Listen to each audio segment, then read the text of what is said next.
The Gatewatch limited review. We're talking about draft, we're talking about sealed, and I'm talking about any cards that are particularly better or worse in the pre-release format, which is Two-Headed Giant.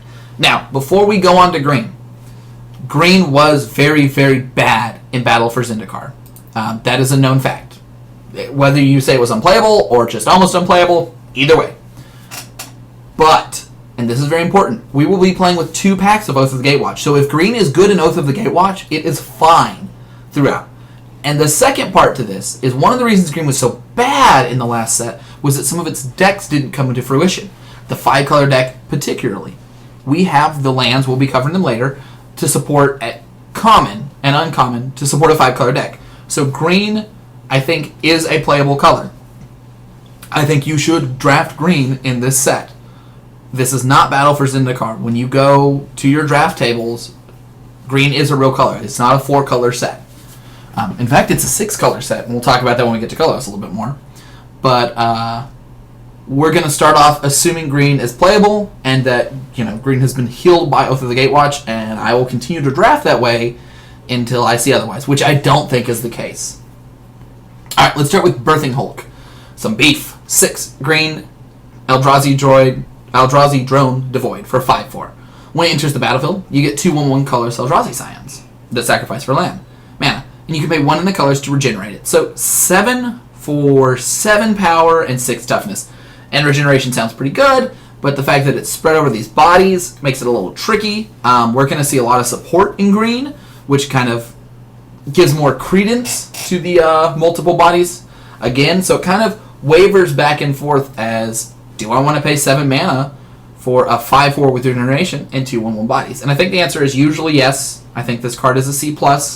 I think you will play it as your finisher, but I'm not sure if you'll always be excited about it as your finisher. It might even end up being just a C.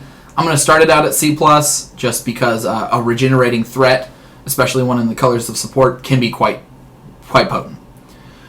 Ruin in their wake. 1 and a green, devoid sorcery. Search your library for a basic land card, reveal it, and you may put that card onto the battlefield tapped if you control a land named Wastes. Otherwise, put that card into your hand. So basically, it's like a bad rampant growth unless you have a Wastes. I'm not particularly excited about that. Like, it's just a bad rampant growth. I don't think this is a card that I want to play unless I have some serious mana issues. Like, if I'm playing some really, really intense mana deck, it doesn't get you ahead of card, but it puts you even on cards and gets you the land. For me, it's a C- or a D+, really. It goes into the land deck that plays multiple colors. Like, I don't know if that deck really even wants to be playing that. I want to be playing the payoff cards, not bad enabler uncommons. The good news is it'll come around late because it's bad.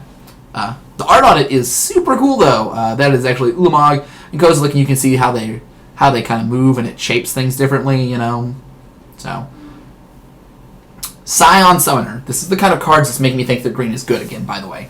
2 and a green for a 2/2 Devoid. When it comes in the battlefield, you get a 1/1 Scion. So for 3 mana, I get 3 power and toughness. That's awesome. And one of it can be, and it's over 2 bodies. It plays well with support. It can accelerate. That's a powerful amount of power and toughness for that mana. I'm excited for Scion or Summon. For me, that is a C+. I will take as many of those as I can get. Stalker Drone. 1 and green for a 2/2 Devoid. Colorless. It gets +1/+2 until end of turn. Activate this once each turn. Another powerful card. I can swing my 2/2 into a 3/3, and it will live if I have a colorless source.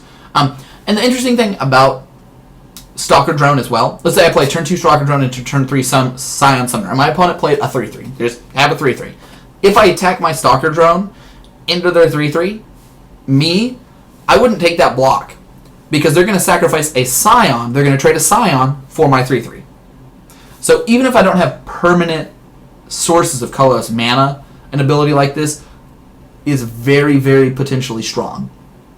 Just the threat of it at any cost. And I think that's actually one of the advantages to the colorless threat of activation abilities, is that you have the Scions, and even though they're temporary sources of mana, they're colorless temporary sources of mana, so that's a big gain on it. For me, this is a C+. I will run these fairly well. That said, for this to be a real C+, you do need to be able to have the colorless activation. If you do not normally have it, it is not a very great card. Via Redeemer is 2 and a green for a 3/3 flash devoid. Okay, well, I'm sold. That is like a B already. That's usually going to get me a card. It's going to eat one of their cards. When you cast it, you may pay colorless. If you do, put a 1/1 colorless Eldrazi Scion creature onto the battlefield for each non-creature token that died. And they sacrifice for a mana as well. So, early, you can pay 3 for your flash and your guy. You eat their 2/3 or whatever, and you're great. Later in the game, you can attack your creatures in, or you can block, or however you want to do whatever's going on, or they can wrath, etc., etc., etc. You can pay 4 mana and get a Scion back for each creature they kill. That's very powerful. And if you're playing support with this, that means you can buff up those Scions to a reasonable amount very quickly as well. For me, this card is an A-. I think it's one of the better cards out there. Early game, it's providing you a strong, quick advantage. Late game, it's basically replacing your board. Worldbreaker is 6 and a green for a 5/7 devoid reach. When you cast it, exile target artifact, enchantment, or land. First of all, this kills land creatures. That's awesome. Second of all, this kills relevant relevant enchantments, of which there are several that will get you a creature back. That's awesome. I'm not sure how many particularly great artifacts there are. There's a couple, but that's the least impressive of that part. The reach means it stabilizes the board well, and the last ability is 2 and a colorless, sack a land, return it from your graveyard to your hand. That's another powerful ability. These 3 abilities together play well into a very slow, very grinding deck, where every turn you can try to trade your 5/7 for one of their creatures, or multiple of their creatures. It doesn't matter if they fly or what. It blocks almost all creatures. It attacks and takes down usually multiple creatures, and every time you play it, you get to kill one of their lands. So you sacrifice one of your lands for one of their lands, and you get to kill one of their creatures, and your creature just costs a land for that. So it's a 2 for 1 every time you play it. That said, it does cost 7. It is strong. To me, it's an A-. I would make it a little bit higher if it wasn't quite so expensive. I had Liliana. I can't quite remember her name. The Preserver, the 6 mana version of this kind of really big bombing card, a little bit higher. I had her at A. This is an A-. And the big difference is that 6 and 7 are different mana costs, and they're very real different mana costs. It's much harder to get to 7 than it is to get to 6. But I think as far as 7 mana cards go, that this is very strong, and I'd be very happy to first pick it. Baloth Pup. Oh, it's so adorable. 1 and a green for a 3/1. It's a good aggressive card, but the fact that Scion's around really limits that. That toughness is very limiting aggressively. Baloth Pup has trample as long as it has a 1/1 counter on it. The good news is it's easy to get 1/1 counters on it with support. The bad news is that trample is only marginally good. I mean, 2 mana for a 4/2 trample is pretty cool, but it needs support to do a lot, and I don't think it's much better than anything other than that. I don't mind playing a 2 mana 3/1, so for me it is a C, but the fact that it has an ability doesn't really mean a ton. Sometimes it'll come up, sometimes it won't. Bonds of Mortality. 1 and a green, enchantment. When it enters the battlefield, draw a card. This card doesn't have to do a lot to succeed. Just full stop, 2 mana. When it comes to play, draw a card. Okay, what's your ability? Green. Creatures your opponents control lose hexproof and indestructible until end of turn. In draft, I'm not normally running this card. Unless I have some sort of like really slow control deck that wants to just answer everything. Like some sort of black-green control deck that's just shooting down creatures and killing them left and right. I'll bring it in the sideboard, so it's a sideboard card. In Sealed, and even more importantly, in Two-Headed Giant. Because in Two-Headed Giant, you do not have a sideboard round. This is a main deckable card. If you never use its ability, that's fine. The fact that you can stop important creatures, whether they're Ulamogs that you made lose indestructible, or other creatures you made lose hexproof, it lets you really kill hard to interact with creatures, and often you can do it the same turn if you're doing it later. Like, late in the game, if you draw this, you can pay 1 green, pay the amount to make your opponents lose the creatures, and kill that creature, and your opponent won't have any recourse to save it. Interesting thing, if your opponent re-gives the opponent creatures hexproof or indestructible. That does work. It only works on each instance, so you have to reactivate it. That's a sideboard card specifically. Canopy Gorger. 4 green for 6/5. It's okay. Big creatures have only been decent. This is more of a synergy set than anything else. So I'm not happy to play it. It's like a C-. I don't want to play it. I will play it. That's where it's at. Elemental Uprising, however, is 1 green for an instant. Target land you control becomes a 4/4 elemental creature with haste. It's still land. It must be blocked this turn if able. The good news is if your opponent doesn't have many cards, like let's say they have a 3/3. Well, it's a 2-mana removal spell that also needs the land untapped, so it's a 3-mana removal spell. Offensively. Defensively, it's the same thing. Your opponent attacks with a 3/3, you pay 2, you block with your land. There's a really big cost, however. That really big cost is that they can kill it. They can double block your land to kill it. They can play a combat trick to kill it, and then you got 2 for 1. So that's a little bit rough. There's one more upside to this card. If you have an Awakened Land, so let's say you have a 3/3 Awakened Land, then it becomes a 7/7. And now it can kill some Eldrazi. Now it can do some real damage. Now it's a really, really big land. But, again, it's a little bit tricky to work with. There are other cards that care about lands. If you have the red embodiment out, it'll have trample, and etc., etc. If you have the green embodiment out, which is 4 and a green for 4/4 Vigilance Elemental, 4/4 for 5 with Vigilance is solid. Land creatures you control have Vigilance. That's a better ability than you would think, because it can actually set you up to basically, if they're ones with Awaken, they can obviously attack and block again, but if they're not, that means that after combat you can use those land creatures to make more mana, which you may or may not need. Whenever a land enters the battlefield under your control, you may have target land you control become a 3/3 elemental with haste. It's still land. I think that the red embodiment is much better than the green. I think the green embodiment is still great. The red embodiment is a B for me. The green embodiment is B-. The red embodiment might be a B+. It's hard to say. But they're both very powerful. Remember, they both work very well with Awaken. I think just on its own as a body, a 4/4 Vigilance is better than a 4/3 Trample, but it's not a mana's better worth. So, Gladeheart Cavalry is 5 green for a 6/6. I think that's below par on what I want to pay for cards.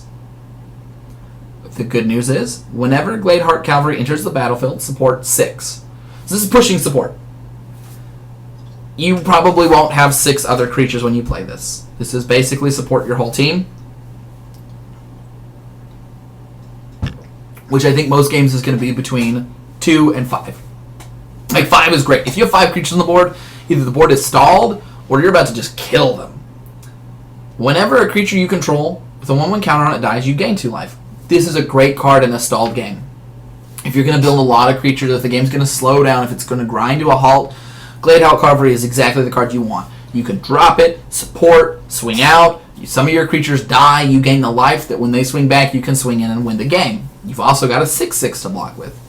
All that said, you need the creatures, quite a few. You need to want to have a deck that plays a 7-mana card that's just a 6/6, because that's kind of what it is. I mean, it makes your guys bigger, but 7 is quite a bit. I put this card as a B-. It has a lot of power, but it's, yeah. Good point. Yeah, Josh just pointed out that it is not an ally, and that is weird. I would assume that the Gladeheart Cavalry is not an ally because of power level reasons. That's the reason that the allies, some of the cards were not allies last time, and maybe this card was just a bit too strong as an ally. On the other hand, it's a rare, so I don't mind the cards being overpowered as rares. It is a little odd. But yeah, overall, I think that card's a B-. It could be a potential first pick. You can build a deck around it. I don't think it's as powerful as many other cards. I would probably take Embodiment of Insight over Gladeheart Cavalry. That's the kind of B-s we're looking at here. Harvester Troll is 3 and a green for a 2/3. When it enters the battlefield, you may sacrifice a creature land. If you do, put 2 1/1 counters on it. It's strong. It's powerful. If I'm playing a deck that's not specifically black, which has a lot of access to strong lands, strong removal to get rid of this, I'll probably usually sacrifice the creature or land. Remember, you can sacrifice Eldrazi Scions or extra lands, etc., etc. This card's not an ally, but a 4-mana 4/5 is pretty powerful, even if you have to sacrifice a resource. And if you don't have the resources, it's a 4-mana 2/3. I do think it's just a C+. You'll be happy to play the first one. It'll be strong sometimes, but it's nothing more than just a big creature. Lead by example. 1 and a green, support 2. I'm not big on this card. I do not think that 2 1/1 counters over 2 bodies is good enough. For me, this is a C-. It's the kind of combat trick I don't want to run. It doesn't replace itself. It doesn't do really impactful things. In theory, you can get 2 cards, right? They attack their 2/2s into your 2/2s, and you get 2 3/3s and kill their guys, and you got 2 cards out of 1 card and woo and all that, but it's not really there for me. Loam Larva is an insect. 1 and a green for a 1/3. When it enters the battlefield, you may search for a basic land card, reveal it, and put it on top of your library. Now, 2 things going on with this. First of all, 1 and a green for a 1/3 is fine. That's like a C-. Slows the game down. Which goes into a deck that wants to either play lots of colors or lots of mana. But let's say I'm running my green-blue deck with Eldrazi cards in it, and I'm running 2 wastes. This lets me get both of my wastes. Well, 1 now, but if I have more than 1, I can get my wastes easily. It lets me get my splash. That's what I like about it. Early on, I can get the lands I want. Late in the game, it's just a 1/3, but that's fine because it's a May ability. So for me, I'm going to go ahead and put this at a solid C. I think that it's really good in the multicolor decks or decks that want to slow down the game, which also want the land. So it has all the parts there that I'm really excited about. Natural state, green. Destroy target artifact or creature with converted mana cost 3 or less. It's an instant. It gets rid of the important enchantment and artifacts. Most of them. I would rather just play Naturalize for 2 out of my sideboard. It's a sideboard card, but it's acceptable. One thing I do want to mention that I was thinking about is that Gladeheart Cavalry is much better in sealed formats and in 2-headed Giant because slower cards are better. The board's more likely to stall out. Netcaster Spider is 2 and a green for a 2/3 flying. 2/3 reach. Whenever it blocks a creature with flying, it gets +2/+0 until end of turn. Now, this is a reprint, and also it only looks okay at first, but this is a card that gains quite a bit off of support. And one of the reasons I think it gains quite a bit off support is because all it needs is 1 support counter to kill all of the flying creatures I think we've seen so far, with the exception of the 6/6. It's a very, very strong card to combat flying cards, and it doesn't come at much of a cost because a 3-mana 2/3, just if your opponent has no flying cards, it is fine. So I actually think this is one of the better defensive cards. I'm not paying a ton for the amount of flyers that it can kill. Like, I like this better than the Giant Mantis just because of how efficiently it deals with flyers. Most of my other cards will deal fine with ground cards, but this one kills all of the other flyers with just 1 more token. If it has 2 more tokens, it literally kills every flyer in the set, I think. Alright. Nissa, Voice of Zendikar. 1 green for Planeswalker Nissa, loyalty 3, +1, put a 0/1 a 0/1 green plant token into play. -2, put a 1/1 counter on each creature you control. -7, gain X, draw X, where X is the number of lanes you control. It's a Planeswalker. It's an awesome Planeswalker. Builds bodies. Great with support. Grows bodies. Great with creatures. So, this has 2 creature abilities. It has an ultimate ability. The ultimate ability is strong, but we're not going to worry about that as much as the first 2, which are both very good in a support deck, and the second one is just good in general, and the first one is just good at gumming up combat and creating chump blocks. So for me, this is an A Planeswalker. I think Chandra is overall better. 1 green is harder to play than 4 red because it's going to be moderately rare to have double green on turn 3 if you're an even deck. I mean, it's not even 50% really if you're running any of the colorless lands and all that kind of stuff. You can skew your deck to be able to play it more frequently, but you're not going to always be able to cast this on turn 3. By turn 6, you will almost always have the double red. So it's a little trickier to cast, and it's a little bit lower of effect, but it does come down lower. But it got the A from me because I do think it's the kind of card that's going to win you the game most games you play. Nissa's Judgment is 4 and a green for sorcery. Support 2. Choose up to 1 target creature an opponent controls. Now that means you can just pay 5 and support 2, by the way. You don't have to have a target for your opponent. Each creature you control with a 1/1 counter on it deals damage equal to its power to that creature. So let's say I have 2 2/2s out and my opponent has a 6/6. I can pay 5, I get 2 3/3s that kill the creature. Hooray! Let's say that I've got 2 1/1s with 2 1/1 counters and 2 more 1/1s. I played this card, my Nissa's Judgment. It's now 8 damage because I had the 2 1/1s with 2 1/1 counters, or 1/1 counter each, and I have 2 1/1s that are gaining a 1/1 counter. So this very quickly is sort of the finishing or killing card for the support decks. That said, you need to have a creature for this to work. Your opponent needs to have a creature that has toughness less than the total amount of creatures, and if they play a burn spell, so let's say I have 2 2/2s and they have the 6/6 again, and I play this and they kill one of my 2 2s. Well, now I did 3 damage to a 6/6. The good news is I still have my 6/6. The bad news is I basically just paid 5 mana to support one. Back and forth on this. I think it's a C+. The power limit on the top end, the ceiling, quite high. The floor, quite low. Oath of Nissa is 1 and a green. Sorry, just green. You look at the top 3 cards of your library. You can put a creature, land, or planeswalker, so a creature or land, from among them into your hand. Well, you'll almost always reveal a land or a creature, so you basically just get a look at the top 3 cards and put a creature or land into your hand. That's fine. You didn't gain any cards. You didn't lose any cards. I'm not normally going to play this. It is a filtering effect, but filtering just 3 is only okay. You'll usually have the right number of creatures and lands that you're basically always hitting, but you're not using another ability. I think it's just a C. There'll be times where you want to play this where you're looking for like I like this when I'm playing a heavy green deck that runs a lot of small splashes. That's fine. It's a tiny mana fixing, tiny other stuff, but it's only 3 cards. If you have some way to play an enchantment more than once or get it back or something, that's a little bit cooler. One other point I want to point out about Oath of Nissa before it leaves my mind that is important and is a good reason to play it. It plays well with Surge. You could play your green spell, then you Surge. So if you're playing a green-blue or a green-red deck, it plays extremely well with Surge, and I think that that's the greatest reason to play this, and it's one of the reasons that I would consider putting it in my deck.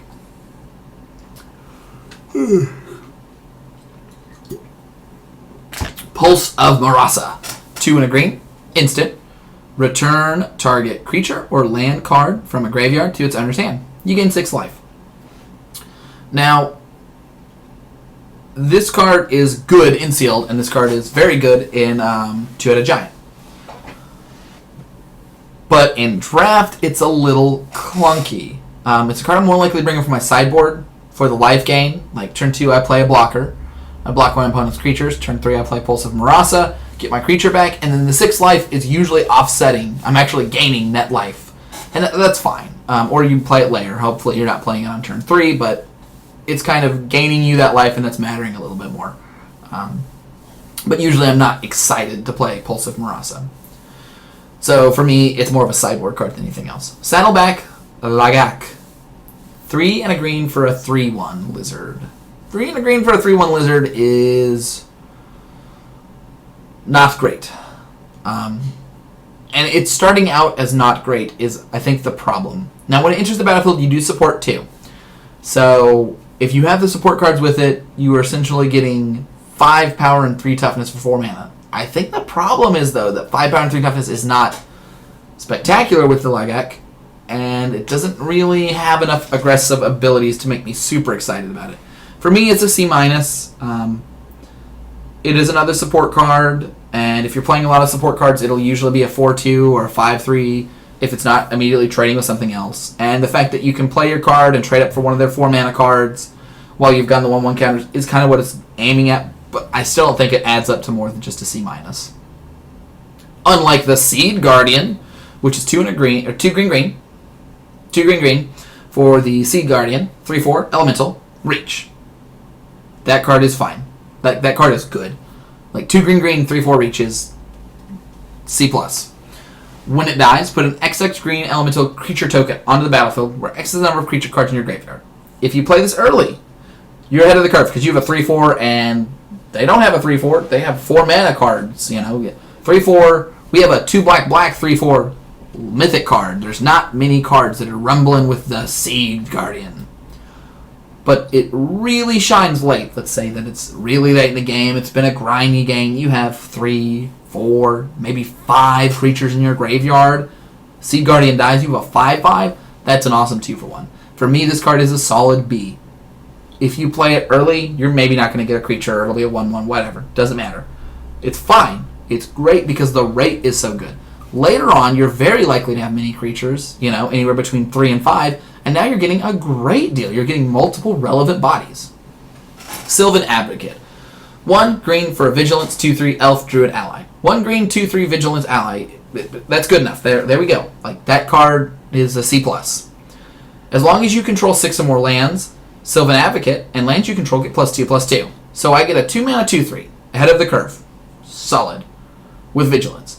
Late in the game, fairly late, at certain 6+, I get a 4/5 Vigilance for 2 mana, which means it'll be easy for me to surge cards out, cast other spells, and it'll make my other cards, of which there are multiple ways to have land creatures, giant. To me, this card is probably a B+. It requires a lot of work to be anything more than just... It starts out as great, because it is a 2 mana 2/3 with Vigilance, and then later it is a 2 mana 4/5 with Vigilance. But it has an upside that if you are playing any of these land creatures, they get a significant boost, and there's a lot of common and uncommon cards that give you that boost. So I'm pretty high on our little buddy right here. Taraju, Pathworded, is 4 and a green for a 5/4 Elf Warrior Ally with Vigilance and Trample. It's solid. That's the kind of stats I want. The fact that it has Vigilance and Trample means quite a bit. It can swing through many boards. You may not want to run a lot of these 5-drops, but it's a good attacker. It's a good blocker. If your opponent is blocking, you're killing 1 to 2 creatures. They can't jump block it because it has Trample. And with Vigilance, it means that it can win a lot of races. For me, this is probably a C+. I'm not going to run many of them, but the first one I think is going to be quite good. Vines of the Recluse. Green for an instant. Target creature gets +1/+2 and gains reach in the turn, untap it. This is not good enough. I need more out of my effects. The only time I would consider running this is if I had really, really good cohort effects and or the kind of surge effects that gave me the payoff for this. If I was running some sort of red-green deck that had surge and cohort and all this, but really that's just too much to ask for. It's a D+. You're not normally going to play it. Every once and again it'll be a powerful effect. Alright, and we'll end on Zendikar Resurgence. In green, we still have the colorless cards and multicolor cards. Zendikar Resurgent. 5 green enchantment. Whenever you tap a land for mana, add an extra mana of any type that land produced. Whenever you cast a creature spell, draw a card. In Sealed, I might play this card. Into it a giant, I will play this card. And in Draft, I do not want my 7 mana in-game spells to draw me cards later and make more mana. I don't know what deck I'm running this in, except for maybe some sort of super crazy Ulamog Kozilek deck or something. So for the most part, this card's just a D. You can't usually play it. You'll know the very, very rare times that it's right to ramp past 7. Green's got a lot more beefy creatures, and they make them count for a lot more.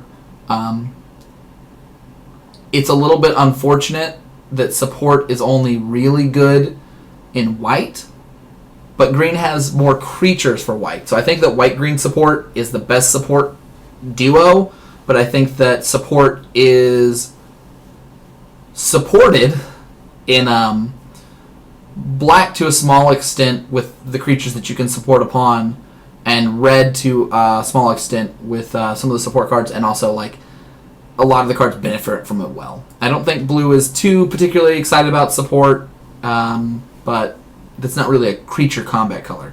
Alright guys, so far for the main colors, I think that black is the best color, then red, then I actually quite a bit like white, and then blue, and then green. So I said, green isn't awful. I think it is the worst color. We won't really know for a while. It just doesn't look as strong as the other colors. But it definitely looks playable. Alright guys, we're going to cover multicolored artifact, colorless land, all the cards, the rest of the cards here, and sort of wrap up for this particular release. And then in a little bit, probably an hour or two after my jaw firms up a little bit, then we'll come back and cover the cards for constructing. Alright, so Kim Joshua was pointing out that there was only one common ally, and we get a lot of creatures, right? We have the Eldrazi's, we have some beasts, we have some land stuff, but yeah, looking over this, there's not really any green allies, which is a little bit awkward, and I think it's because they're not a cohort color. We have some at common, but yeah, cohort isn't a green ability, and with it not being a green ability means that we really don't have it. I will say that they don't have creatures that look like they would be allies, and that was intentional. Cohort isn't happening in green. Therefore, allies aren't happening in green. It would have been nice to maybe see a green cohort card at rare, but that just wasn't the case.